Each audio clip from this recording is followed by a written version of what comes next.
Hello everyone, and welcome back to another DataTill video. The purpose of this video is to provide you with more information on the different types of user imports, as well as in what order to start with your initial DataTill setup. We would advise that new customers do the imports in the following order as seen on the screen. The first step will require you to import your customers. Please note that before you import your customers, you will first need to create your customer groups. After successfully adding your customer groups, you will now be able to start building and import your customer list. To do this, go to Customers and then click on Import Customers. Next, you will have to download the sample file. You will use this to create your import template. This import wizard will allow you to import or update your customer information by making use of the file you have just downloaded and adjusted. For information on how to adjust this document, you can find the link to the import manual found in the description below.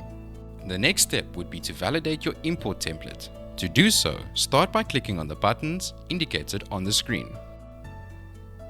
You will now be able to upload your CSV file.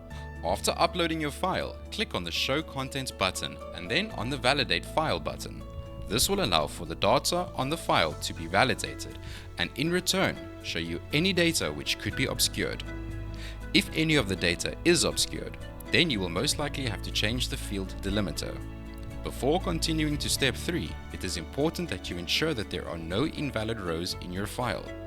If all the data in the file is correct and valid, all line items will appear as green.